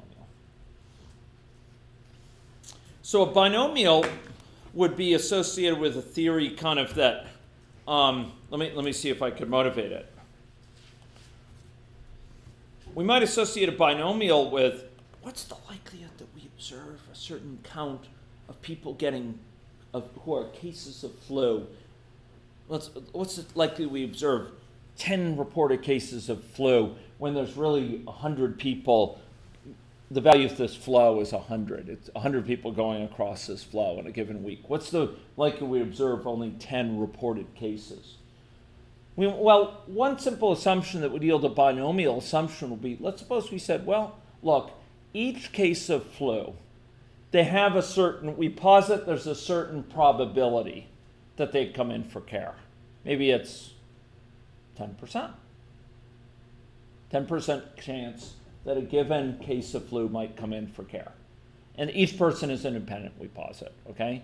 Imagine we posited that. So if you go get flu and you start sneezing and coughing and so on, I don't know how many of you in this room, but a lot of people just stay at home. I typically don't go to the hospital if I have flu. I don't typically go to my doctor, although I'll occasionally do that. Just to be sure. So we might posit there's a certain fraction. Maybe it's 10%, maybe it's 6%. And there's probably studies of this that try to estimate what this is, of people that actually have the flu that actually go in for medical care and will get reported. Okay? For measles, there may have been studies that ask, okay, care-seeking behavior during measles, that maybe 80% of the time people bring a child in with measles. So we might posit that whatever the true number is, the actual reported number, if we have a true number of A, the reported number might follow a binomial distribution with a certain probability of reporting for each one of P. So each one is going to, flip a weighted coin. Maybe have a half chance. So we flip a coin. Do I go in for treatment or not? No. So each one will say roughly has a 50% chance. So the chance of if 100 people are really sick and you actually see 50 report, it's quite probable. But maybe you only see 40 by chance, because by chance if you flip 100 coins, you might see 40, or you might see 60, or you might see 55. So if the question of if you have 100 coin flips and you flip a coin 100 times, how many heads do you have? That number of heads follows a binomial distribution. And so in that case, the binomial likelihood, we're saying, okay, we'll assume a situation like that. Each person who truly goes across here, remember, the system dynamics model is representing the number posited to truly traverse this length, who truly got infected in a week. That's what the system dynamics model is depicting. Hypothesized underlying situation, true underlying situation. And so given 100 people that truly got sick in the past week, what's the likelihood we observe 10? We'd ask, well, for binomial likelihood, what's the likelihood of observing 10 given that we have 100 draws, because 100 people truly got sick from a binomial distribution with some probability P of each one going in. That would be a binomial likelihood associated with it. Now, the problem with the binomial likelihood is beautiful. It's very conceptually simple. The problem with the binomial likelihood is that it associates exactly zero chance of observing a count greater than the number that are posited to go in. So suppose we have 100 people that the model posits as being affected by measles in the past week. 100 people. And we say, there's a number reported of 101. What's the likelihood of observing that? I would say 0, no chance. That's a very brutal cutoff. And if all particles in the model, all of them, all 2,500, all 10,000, say, that we're running the model with. Remember, we're running this model in parallel with all these particles. If all 10,000, all 2,500 posit fewer than 101 cases, it'll say, probably for the first particle, what's the likelihood that you've observed 101? 0. Second one, 0. Third one, 0. Fourth one, 0. All of them, it'll associate 0. And no particle will have any chance of having explained the data, and the model will have it divide by 0 when it tries to re-normalize, and it will die a horrible death. Okay, so in short, it's fragile, particularly if you don't have enough particles or enough diversity in particles, it's problematic. Now, you can work to increase the diversity of particles, but another way you can use is what's called a negative binomial distribution. And I haven't fully come to terms with this, to be honest. It's publicized by paper, the Dorigati paper, where they first introduce it, and it's basically a more gentle assumption. It yields very similar results to the binomial, but it will accommodate situations where you've observed something. It doesn't totally rule out a reported case count above the actual number of cases. Now, for Yuan's sake, for the sake of others here, I might note that my own hope is to actually develop a model of sensitivity and specificity. So after Dr. Liu returns from her mat leave, I'm hoping to seek the audience with the Empress and have her, she can help me devise a situation where we might have sensitivity and specificity, where there might be false positives and false negatives, because after all, someone might be diagnosed with having measles that actually doesn't have measles. So not only are there cases of people who have flu who don't present for care, or people who do present for care and are not correctly diagnosed as having flu, but there are also people who don't have flu that get diagnosed as having flu. And I would like a probabilistic model that takes all of these into account, okay? But the mountains are high and the Empress is far away.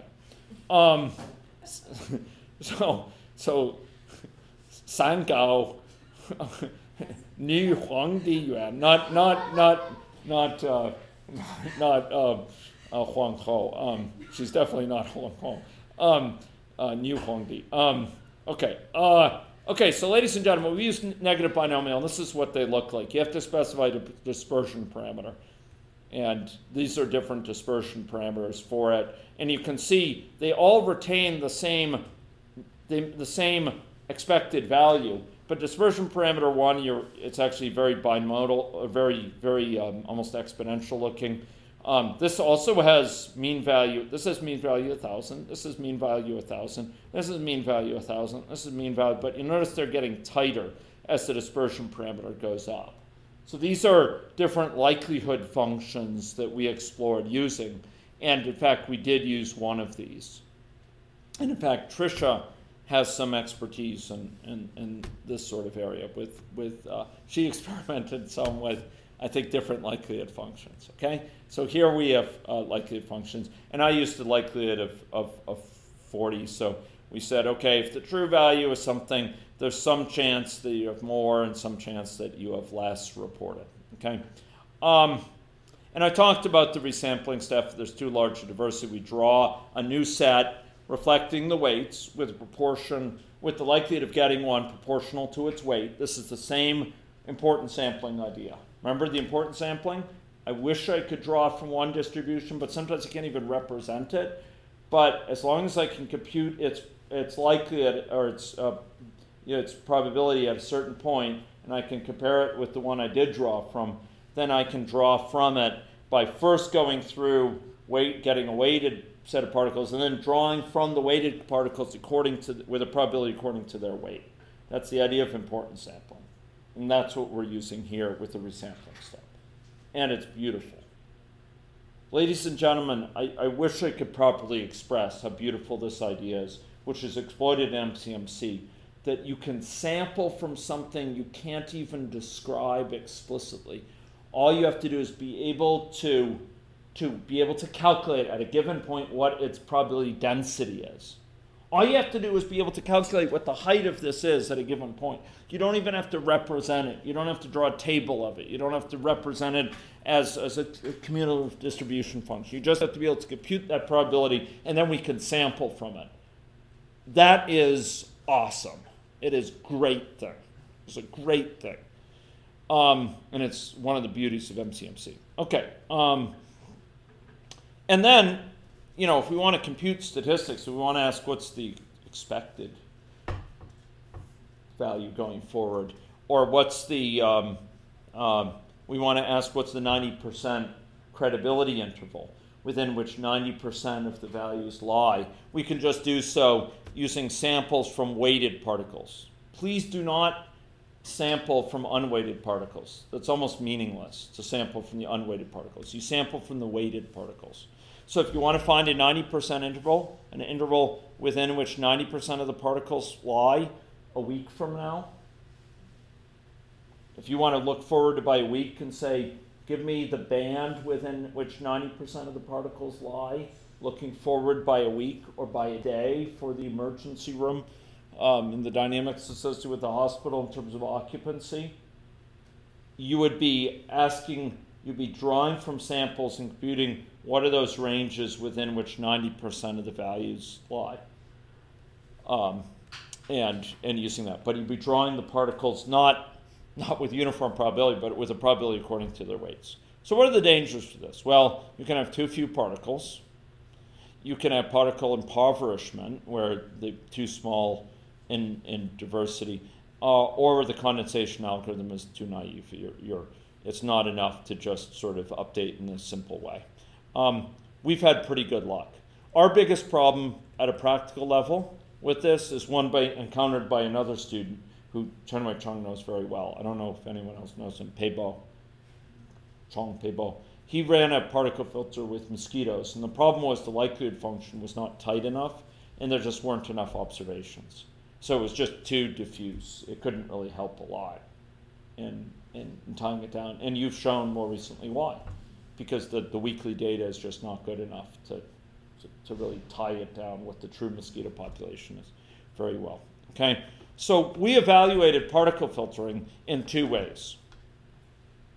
One way we evaluated it was against the synthetic ground truth model. We had a model, an ABM, an agent-based model.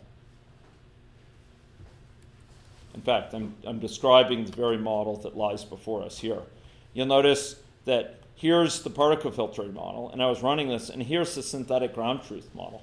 This, ladies and gentlemen, is an agent-based model with each person being represented according to a state chart, being put into networks and so on. And we know from the synthetic ground truth model, this is why it's called synthetic ground truth, we know the true situation. Remember you were asking about ground truth, Tina? Ground truth is the situation, you know the true situation. Here, we generated a true situation in ABM, and we fed data like we would have, similar to what we would have from the real world. Noisy, incomplete, etc. We fed it to the particle filter. And we said, okay, particle filter, you've got a very crude model of the situation, a high-level aggregate model with random mixing assumptions and all the limitations of high-level aggregate models, not even stratified.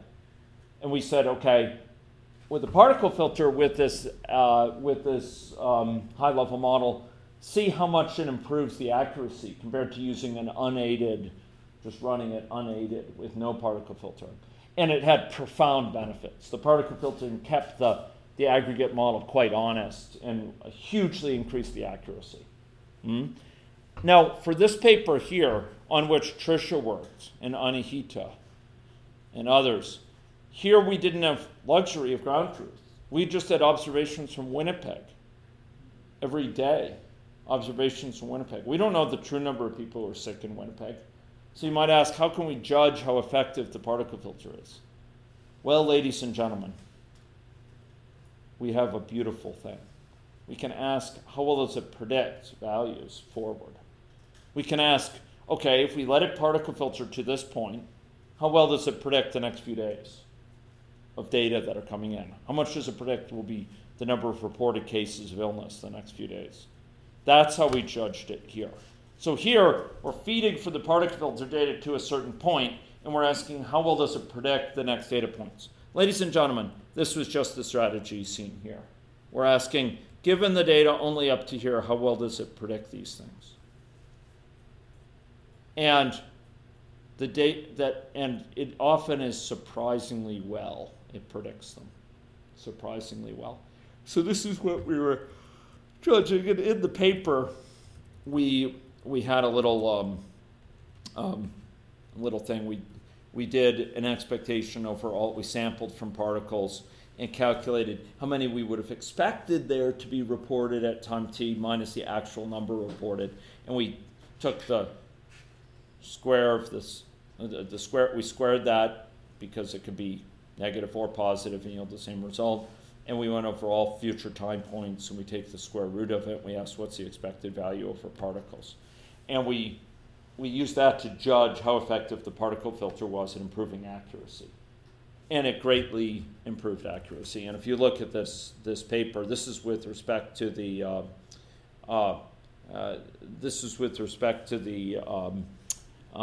original, with respect to, I think, the unfiltered one. And you can see here with no filtering, this is with a correct parameter, this is with a bias parameter, this is with a no particle filter with a distribution of possible values.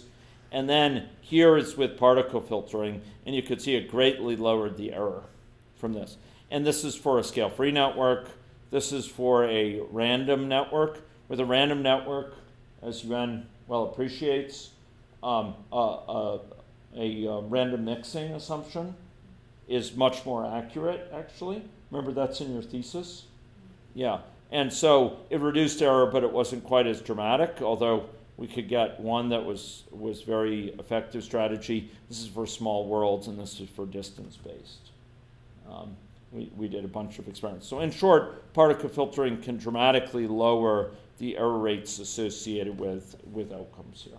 Okay, so these are different outcomes with a particle filtered model over here versus the non-particle filtered model. Okay, and this is in terms of this error metric that I talked about, this one here, I think. I'd have to double check that was exactly the one used for our paper, Dr. Liu and mine. Anyway, that's the situation. This technique is not being applied very widely yet. You folks are at the forefront, the vanguard. There are a few people that apply it, including Dr. Alex Cook and at NUS, right, for whom I have great respect, and who used it to good effect. Anyway, that's the basic picture of the particle filter. Now, online, ladies and gentlemen, online, you will find me walking through a model, a particle filter model. I have a thing that shows how these features are realized.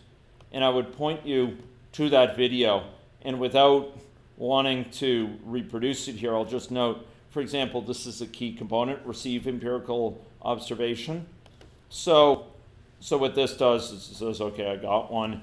It accumulates a discrepancy value of sort of how much we're in error now.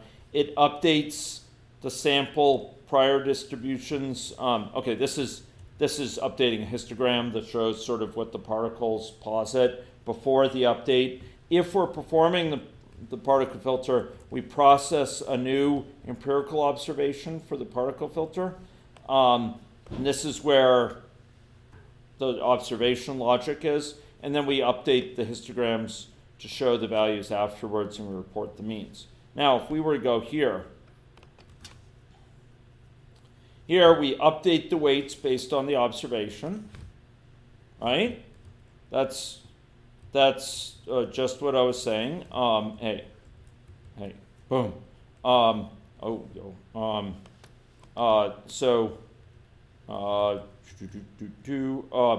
Particle weights are updated to reflect the likelihood. That's exactly what takes place in this call. And then if the effective sample size is less than minimal effective sample size, we resample according to this process. That is exactly, ladies and gentlemen, that is exactly this thing. If too much disparity, particles are resampled according to their weights. That's what that is. So those are those two steps. And if you wanted to drill down more, updates weights based on observation. Here we go through each particle. We get the empirical data. We remember, what is the empirical data? Here we just did one observation. And basically we go through each particle and we get its prior weight, and then we get its the likelihood of total reports given the effective count. We figure out what's the likelihood we would have seen this number of reported cases given the number of effective. And this is based on the empirical data. What's the likelihood of observing that given the incidence in the model? this incidence within the model. You note this, page 827 in machine learning. This is this condensation algorithm from Murphy, page 827. So given this likelihood, we then multiply the likelihood by the prior weight to get the posterior weight. We set that to be the weight here. We total up the weight total, and then at the end we normalize the weights. We divide each by the sum of all the weights that we computed, this D weight total. Okay? That's how that works. Now you may wonder about the resampling step, and I agree with you that that needs to be considered. Perform new observation. Consider this resampling step. What would that look like? Well, for many of these, there's a lot of boilerplate. Oh, come on. Okay. Okay. It's playing that game. Okay. Resample. Here we go. Functions. Ladies and gentlemen, can I give you a hint in terms of AnyLogic? When you have a model that has lots of mechanism, it's often easier to find things on the left-hand side here. So resample and update weights here, resample and update weights, resample and update weights, and particles. Here we go. And by the way, I'm going to finish up within 5 minutes here, so if anyone has to go, you've almost heard enough of me. Okay, here we update particle values with resampled indices, and then we initialize uniform weights. Remember, at the time of resampling, after resampling is done, we set all the particles to have the same weight. Let's go forward. Because now the ones that were big are well represented. We don't have to keep track. Now we start again with uniform weights. So really the action here is that this update, this is stuff you'll just reuse. Update particle values with resampled indices. This, ladies and gentlemen, is probably the single biggest. There's two places in the model that you're going to be modifying most critically. One is the one to compute the likelihood, because you're going to have your own likelihood function. Trisha's likelihood is going to look different from the likelihood of Tangjin and Wade, which is going to look different from the likelihood of Xiaoyan and Aiden, who will be working with you. Right? The Aiden. And it's different from what the Tina will be working with as well. Okay? So, ladies and gentlemen, this is the other big place. This is the other big place that you're going to be modifying. Fortunately, the modifications you have to do are very simple. Ladies and gentlemen, up here, so basically we go through each particle,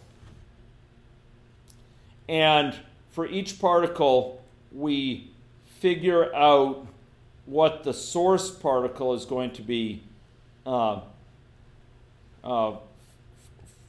that, and I'm going to have to remember this exactly. So the deal is we have to create a new array of particles.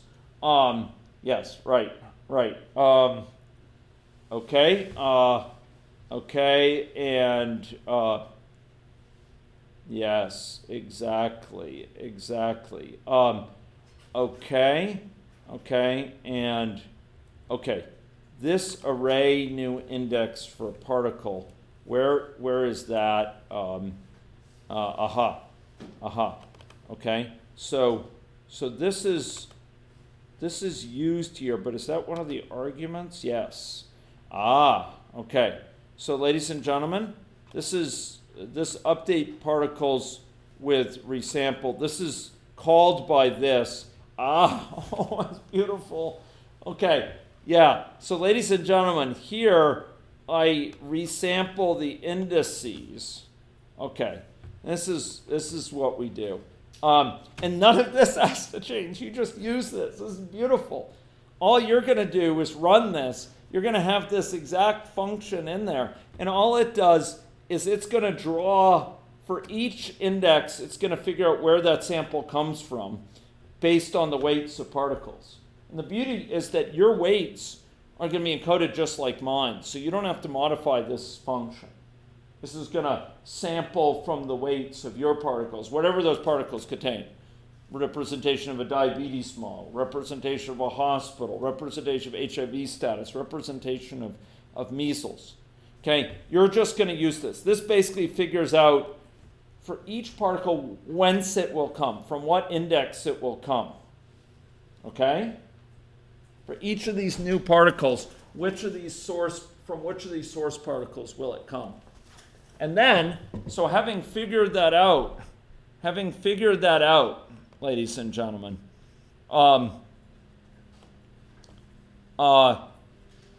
here, having figured that out, that's what this is here. Having figured that out, we pass that to this update weights with resampled indices. And this, ladies and gentlemen, is where your major modifications will come. This is probably the single biggest place. So what you're going to need to do is create an array for each of your states. Each of the states. Now for Tricia, this is going to be a bigger job because there's many states because of the different age groups. For Alicia Yan, this is going to be very easy. There's going to be four, okay? For Wade and Tangjin, there's going to be an intermediate number because the number of stocks associated with representing that hospital and the ED in it. So you're going to create these, and note that these are all arrayed by count particles. And then you're going to go through, and you're going to get the updated values for each of those. You're going to get, for a given particle I, this is going to give, for index 0, it's going to say, for particle I, what will its new susceptible value be? What will its new exposed value, its new infective value? And that's going to depend whence that particle has come. So if this particle here, we're considering this one here, it's going to be drawing the number susceptible from this one, which gave rise to it, number infective from this one, number exposed from this one. So that's what those arrays are going to do. And so we figure out, okay, from which particle is this one coming? And then we get, from the model, we look for that particle and susceptible, how many how many people are susceptible for that particle from which this is coming. How many are exposed, how many are infective. That's what this is doing. So for each particle, it's this array is successfully recording the number that will be susceptible in the new particle that's going to occupy that spot. And you can see my comments here. And then, having done that, then we go through and we actually update all the stocks accordingly. Now, we can't do this earlier. We can't do it during this process because, well, the comment's up there. Because we might overwrite values that have to be sampled, we can't just write one particle over another. Instead, we create a temporary array of what's going to go here, and we fill in that temporary array of what the values will be for each element of state.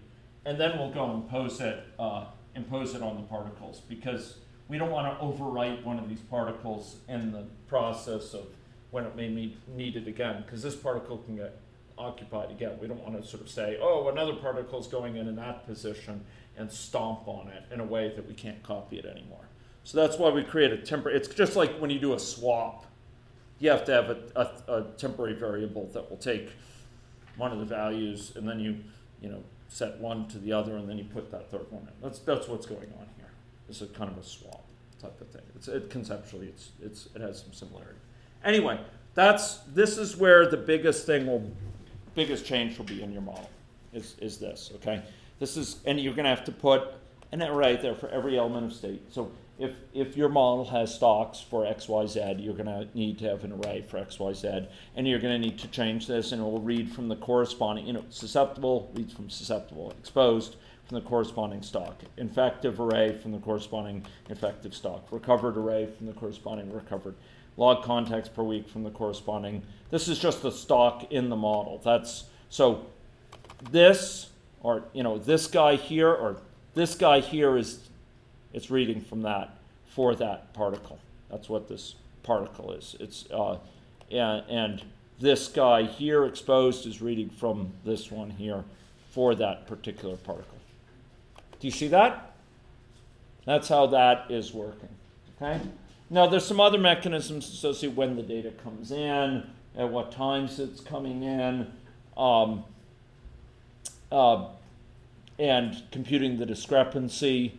That also needs to be, I think, customized a little bit because you're comparing it against something for the discrepancy. You're comparing what the model thinks with what what is actually going to happen. But that's the basic essence of it. So, ladies and gentlemen, I've kept you all together too long. And I've probably given you too much for one evening. I've tried to communicate the essentials of it, and I've tried to do so with a measure of enthusiasm. But I think this technique is profound in its implications. It's very, very valuable. And I respect you. I admire ambition. And I think you're taking forward a task that has tremendous significance at a practical level. Because models are imperfect, ladies and gentlemen, and data is imperfect. And by a technique like particle filtering, we can arrive at the best of both worlds, in my mind. We can arrive at a model that is kept up to date, that has been grounded by the latest evidence, but at the same time allows us to reason looking forward for at least a certain amount with greater confidence. We're dealing with taking a model as something that gathers dust after it's built, in the sense that it gets increasingly outdated, needs to be expensively manually updated, and make it so it can be a living document, so it can be updated as new data comes in a fairly painless way. And we're turning models into things which are not seen as kind of in tension with the new data as reported, but that can incorporate that new data and allow us to inform our decisions very quickly with the latest evidence. This is work of great significance, and I salute you for being willing to try this out, and I'm looking forward to working with you on this. Please see my videos online for a close walk through this little model, showing you the different pieces, and I will send each of you, and maybe I'm going to have to remember everyone in this room, but maybe you could send me mail reminding me you're in this room. I'm going to send you a kind of little sheet that will tell you what you need to take from the model for your models, which things get taken directly verbatim, you don't have to change them, which things get taken but they have to be adapted, and which things you have to write, essentially, because they require a bit of custom thing. There's almost, you have to create your own little model structure for sure. Your stocks and flows, and you have to subscript it by particle. That's an example of something you have to create. But most of the mechanism for doing this, you either reuse directly or you reuse with a bit of modification. So it's not too bad, and I'm looking forward to working with you on that. Okay, so this will probably not be the last time we do a briefing on this. Probably many of you will reach points where you need further clarifications, and I'll be eager to work with you to provide those clarifications in a way that will speak to the entire group. Thank you very much, and that's all for tonight.